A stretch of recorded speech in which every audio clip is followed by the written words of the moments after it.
Good afternoon, everybody. And today we have already started the story, The Merchant of Venice, and I gave you a brief description about what is the story of Merchant of Venice. So let us take a look at the characters again and see what was happening. The episodes in the story is very important. Characters are very important. Like the character of Shylock is very important. There are four major characters, which are the characters of Shylock, very important. The character of Antonio, very important.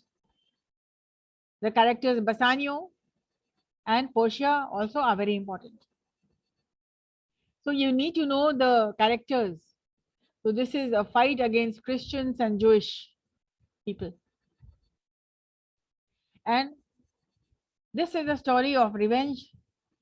This is a story of sacrifice. And this is a story of true friendship.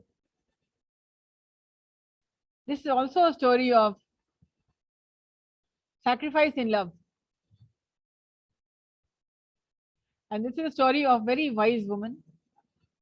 एक बहुत ही होशियार लड़की जिसने अपनी सूझबूझ से अपनी intelligence से किस तरह से उसने she saves the life of Antonio.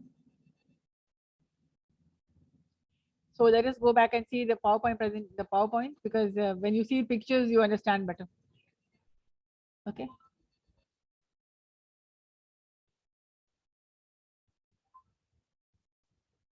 As I said, the episodes are very important. The first episode is very important, which is the casket plot. The casket plot, the deal plot.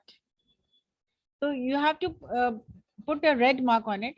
The casket plot. It means the three caskets and what was in it and why it was made. Okay.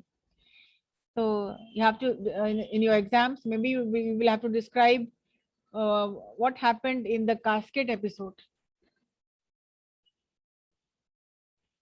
So I'm reading this out to you. Tapestry of different plots. The casket plot. Portia's late father. It means Portia's father has already died. Late father बोलते हैं उनको जिनका जो गुजर गए होते हैं. Late father has left a will. एक उन्होंने अपनी वसीयत छोड़ गई थी. Has left a will stating that whoever seeks to marry Portia must solve the riddle of the three caskets. तो उसने एक वसीयत छोड़ गई.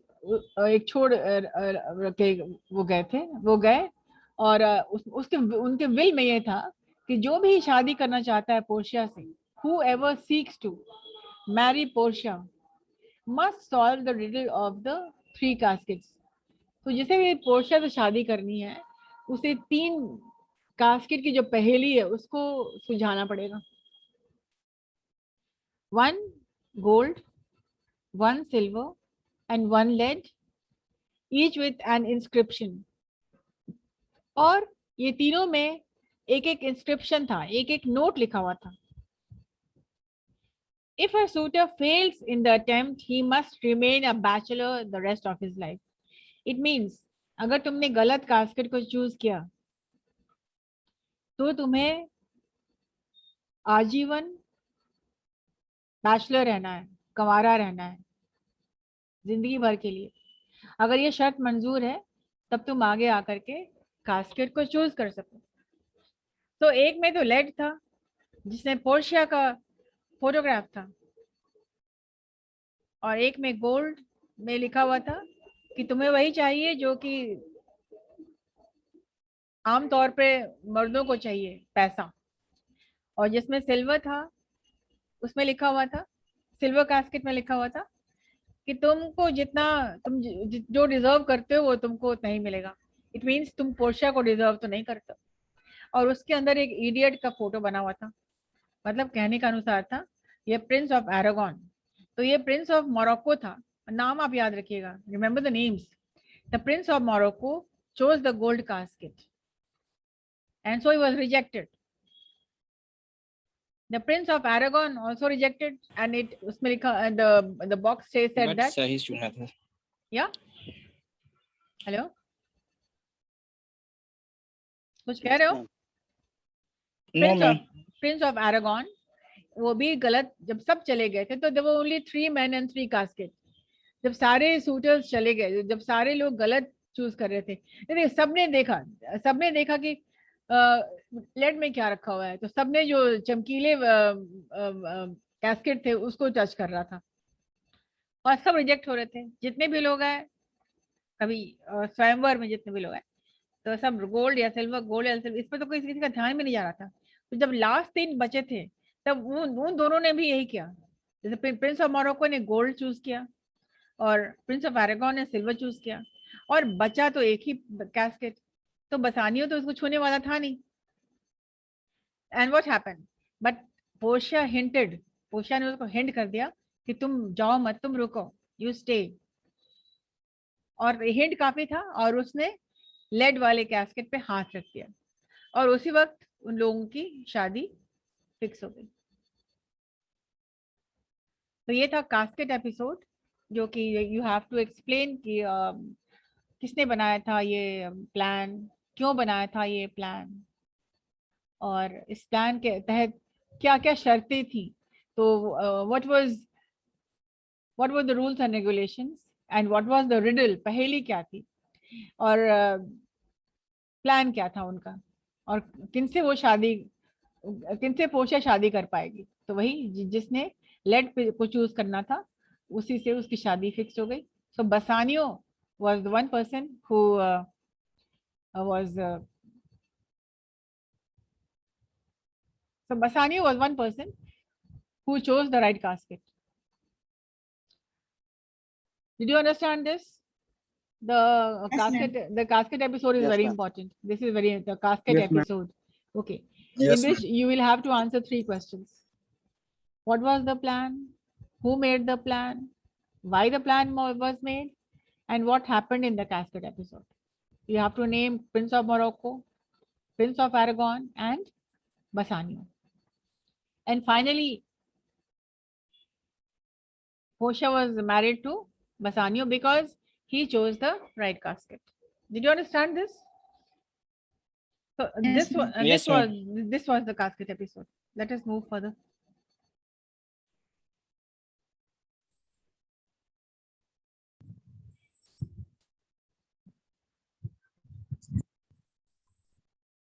चलिए,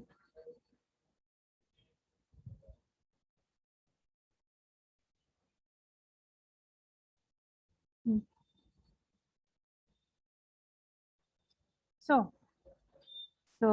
Bassanio was one person who finally he was allowed to marry Portia.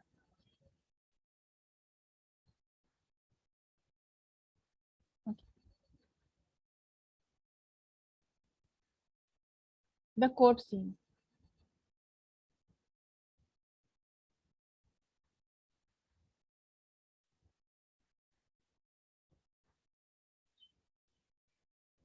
Can you see the screen?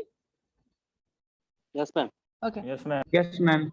Now, first was the first important scene was the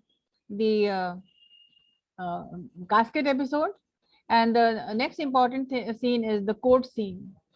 And what is this court scene? Let me give you an explanation before I continue with this. Now, there was a deal, and what was the deal? The Portia's marriage has been fixed with Bassanio. Okay. The story so far, right? Hello. Yes, ma'am. तो वहां तक तो आप जान गए, Portia and बसानियो की शादी fix हो गई, the marriage is fixed, and now Bassanio comes to Antonio. The Merchant of Venice play starts from here. यहाँ से शुरू होता है play. और Bassanio he comes to Antonio. क्यों आता है? Why does he come to Antonio? पैसों के लिए, कि उसकी शादी फिक्स Yes, हो ma'am. गई है, his marriage has been fixed with Portia, one of the richest ladies. तो वो सोच रहा है कि मेरे पास भी तो कुछ पैसे होने चाहिए ना, he comes to Yes, Antonio, और Antonio उसका हमेशा as a very good friend. Antonio is a rich merchant. वो बहुत ही अमीर मर्चेंट है और वो उसको हेल्प करता है. All of you, please put on your cameras. I'm not sharing the slide. I'm talking to you. चलो. Bassanio is very happy, and from Belmont he comes to Venice. अब यहाँ पर एंटोनियो का घर दिख रहा है. The scene is in Antonio's house. Antonio बिल्कुल उदास, शाम का वक्त है. It is evening, and Antonio is sitting in darkness. उसने लाइट भी नहीं ऑन करी हुई है और वो बिल्कुल उदास है. यहाँ पर से सीन शुरू होता है. ठीक है. The merchant of Venice starts from here और उसके सारे फ्रेंड्स आ रहे हैं पूछने के लिए कि क्या हुआ क्या हुआ क्या हुआ, what happened, why are you sad, why are you sad, सब पूछ रहे हैं उसको. अब वो एंटोनियो कुछ बता नहीं रहा है और एंटोनियो बिल्कुल शांत है, खामोश है, उदास है. और कल आखिरी दिन है उसके डील का, जो गारंटर बनता है उसका वो आखिरी दिन था. अभी ये फ्लैशबैक में जा रहा है मर्चेंट ऑफ वेनिस. तो प्ले स्टार्ट हो रहा है. एंटोनियो उदास है और कल को उसकी कोर्ट में पेशी है और जो पैसे वो उधार लेता है शार्लॉक से वो पे नहीं कर पाता है. इसलिए क्यों नहीं पे कर पाता है? आखिरी दिन है आज और कल उसको कोर्ट में जाना है जैसा कि शार्लॉक ने डील बनाया था और इसीलिए वो उदास है कि कल तो उसकी जान चली ही जाएगी. डील ही ऐसा था, इतना क्रूर, इतना यानी विकेट. हर्ट उसका निकालना था. हाँ. तो वहां से हम शुरू करते हैं. पोर्शिया की शादी फिक्स हो गई है. बसानियो आता है एंटोनियो से मिलने. एंटोनियो के पास पैसे तो होते नहीं है, पैसे नहीं है. ये 3 महीने पहले की फ्लैशबैक है. Yes, ma'am. और 3 महीने पहले की फ्लैशबैक है और वो आ जाता है एंटोनियो से पैसे मांगने. एंटोनियो पैसा नहीं दे पाता है. बोला मैं तो I have invested in all my, किसी बिजनेस में वो इन्वेस्ट कर चुका है और बोला मैं तो अभी अभी नहीं दे पाऊंगा तुमको, लेकिन तुमको दिलवा दे सकता हूँ. और ये लोग दोनों जाते हैं शार्लॉक के पास. अब शार्लॉक इन लोग को देख के बहुत खुश हो जाता है कि अब तो आया ऊंट पहाड़ के नीचे. बिकॉज जब भी मिलते थे सड़कों पे तो एक दूसरे को बिल्कुल अब्यूज करते थे, लाइक नहीं करते थे, नफरत करते थे. अब देखिए किस्मत, देखिए the fate of Antonio and Bassanio कि वो लोग कहाँ जाते हैं? शार्लॉक के पास ही जाते हैं. अपने जानी दुश्मन जो कि बिल्कुल लाइक नहीं करता है शार्लॉक को, लेकिन यहाँ पर दोस्त के लिए वो क्या नहीं कर सकता है. दोस्ती का मिसाल है एंटोनियो. वो अपने दोस्त के लिए ऐसे इंसान के पास जाता है जिसको बिल्कुल वो देखना नहीं चाहता है. और तो और उससे पैसे लेना, उससे उधार लेना बहुत बड़ी बात हो गई. लेकिन शार्लॉक के पास दोनों जाते हैं, बसानियो और एंटोनियो. और शार्लॉक बहुत खुश होता है, ताज्जुब में भी पड़ता है. He is shocked. How are you here, आप कैसे यहाँ पर आए? तो बोलता we have come on some business deals और उसको 3000 डुकैट्स जो वहाँ की मनी है, करेंसी है, वो चाहिए होता है. तो उसकी डिमांड रख देता है एंटोनियो. और बसानियो बोलता है, बसानियो चुप यहाँ पर है, उसके लिए ही पैसे लिए जा रहे थे. And Antonio demands a help from Sherlock. Sherlock बहुत खुश हो जाता है, हाँ ये सब कुछ, और वो उसको दे देता है. लेकिन एक डील साइन करता है, एंटोनियो को डील साइन करवाता है. और डील में क्या है पहले वो पढ़ता है कि मैं तो I take interest from everybody, मैं इंटरेस्ट लेता हूँ, लेकिन Antonio my friend, I will not take any interest from you. तुमसे मुझे कोई इंटरेस्ट नहीं लेनी है. तो और भी वो सरप्राइज्ड हो गया. ही वाज सरप्राइज्ड कि जिस तरह का very shrewd money lender and he is not asking any interest from me. So Antonio and Bassanio, they were shocked. ये क्या हुआ, ये तो कभी सोचा नहीं था। एक तो वो उधार भी दे रहा है, अपन बड़ा इंटरेस्ट नहीं लेंगे, और हम लोग और फिर बोलता है कि लेकिन भले एक शर्त है, एक डील है कि 3 months में you will have to return 3000 ducats। 3 महीने में तुम्हें रिटर्न करने होंगे। और एंटोनियो तो बहुत ही अमीर मर्चेंट था, लेकिन सारा इन्वेस्ट कर चुका था। तो बोले कि हम तो एक ही हफ्ते में लौटा, सोचा कि मैं तो लौटा दूंगा, 3 महीना बहुत ज्यादा है, मैं तो बस कुछ ही दिनों में लौटा दूंगा। एंड ही सेज हाँ हाँ यस, कोई भी डील वो साइन कर ले, करने को तैयार हो गया। तो फिर बोला डील है क्या, पहले शर्त है क्या? तो ये शार्लॉक बोलता है if you are not able, if you cannot pay, if you do not pay 3000 ducats in 3 months, then I will take a pound of flesh from your heart. अगर लौटा नहीं पाओगे अगर, तो तुम्हारे हार्ट से मैं 1 पाउंड फ्लेश निकाल लूंगा। बताइए कितना क्रूएल ये डील था। और इस डील की वजह से मर्चेंट ऑफ वेनिस में शेक्सपियर ने तो शार्लॉक को अमर कर दिया। इतना क्रूएल कोई कैसे हो सकता है? और बसानियो घबरा गया, बोला no no no no no, you are not signing. दोस्ती के नाम पे प्यार भी कुर्बान था। He was sacrificing his love life. मुझे नहीं शादी करनी, मुझे ऐसा प्यार से कोई मतलब नहीं है, जैसे मेरे दोस्त की जान पे बना है, तो तुमको ये साइन नहीं करना है। वो मना कर, बसानियो बिल्कुल मना कर, नहीं नहीं नहीं, हमको पैसे नहीं चाहिए, और अपने दोस्त के लिए तो एक क्या, मैं 1000 लव भी कुर्बान कर सकता हूँ। But Antonio was very positive, बोल नहीं, रिलैक्स, और अश्योर करता है कि बहुत पैसे आ जाएंगे और आराम से हम लोग कर लेंगे। और वो डील साइन हो जाता है। वो डील क्या थी? The deal episode is also very important. What was the deal? Shylock ने क्या डिमांड किया? What happened? 1 pound. 1 pound of flesh as a part of revenge. उसने इतनी क्रूरता क्यों की? इसलिए कि वो दिन रात एक हेट्रेड पाल रहा था, एक नफरत जो पल रही थी दोनों के दिमाग में, और शार्लॉक के दिमाग में ज्यादा थी।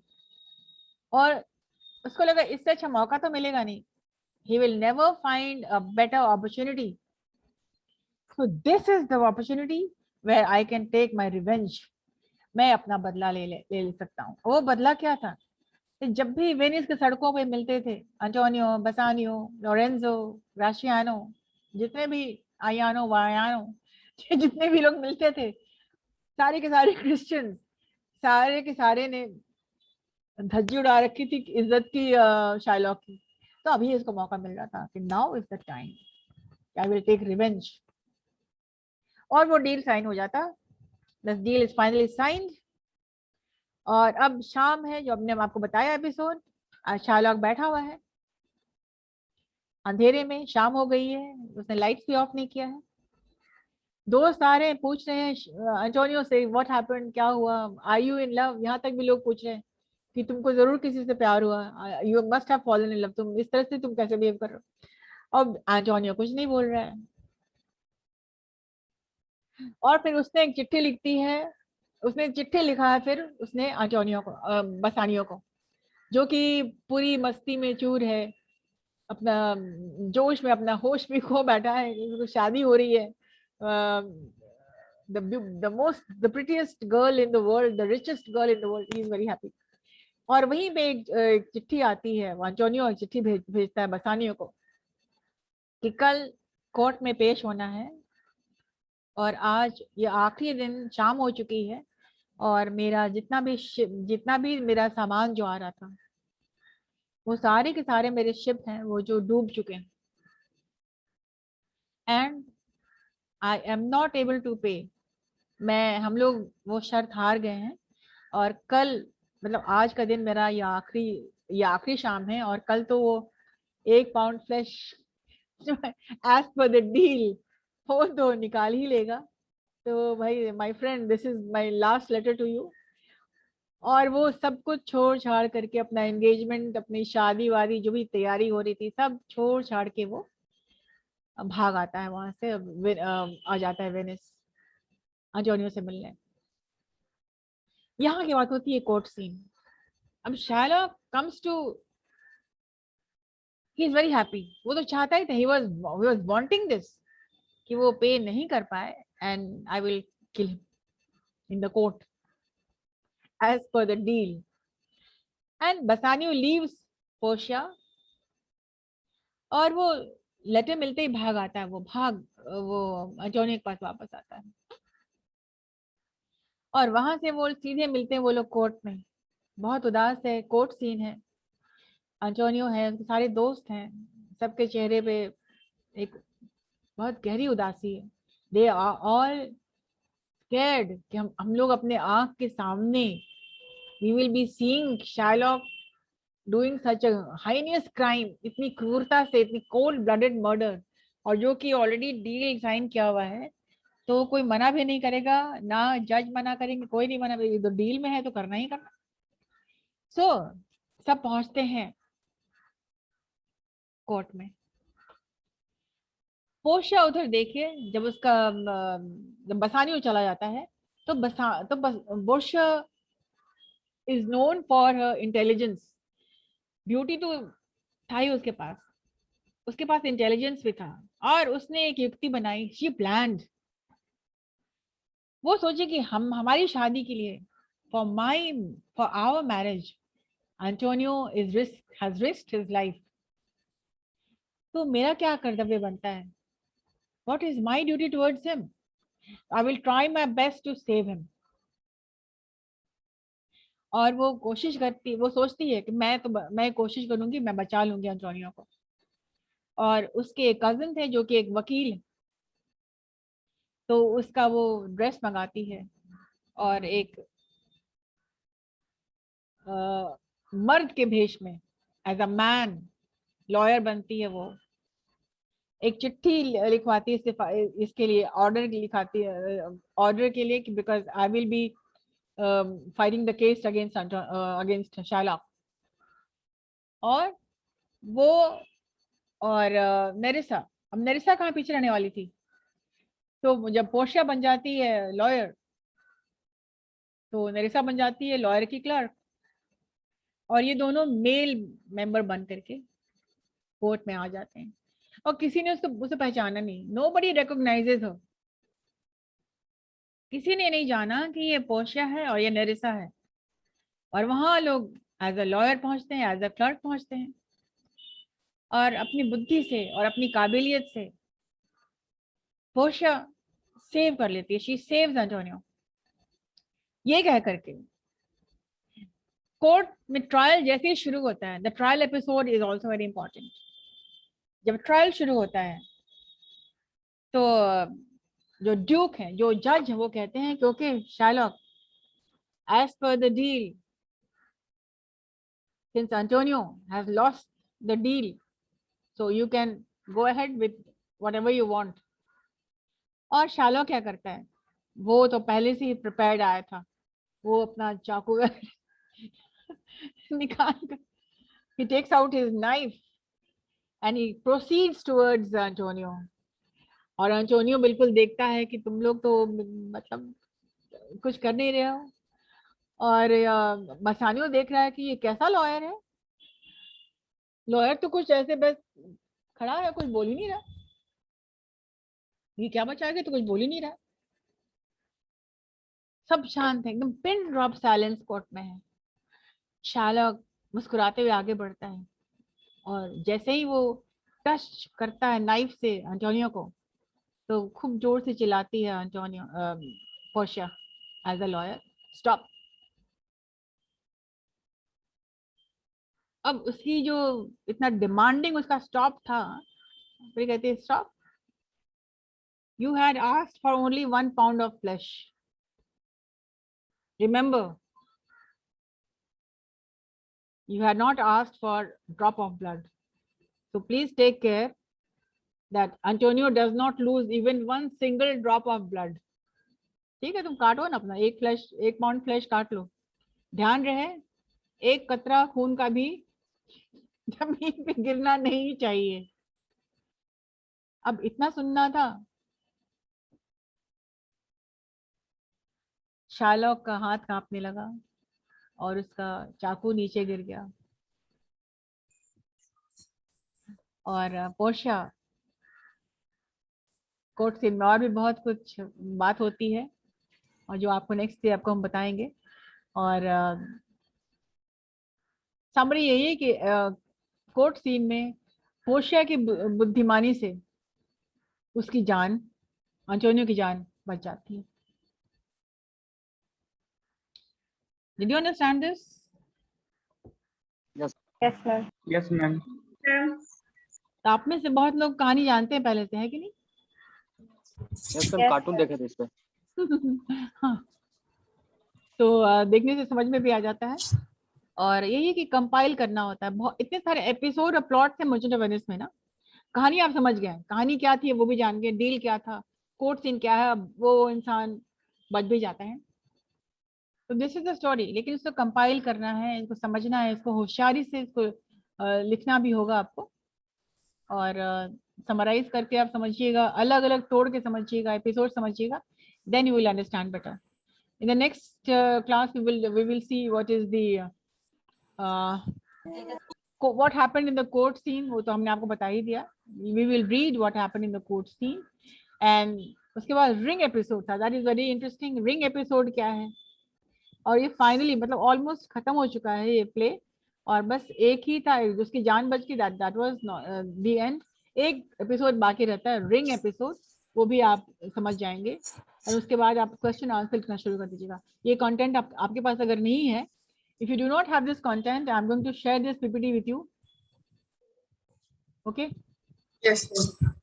Alright. Yes, ma'am. Now tell me, to what percent have you understood the story? कितने परसेंट समझ में आई?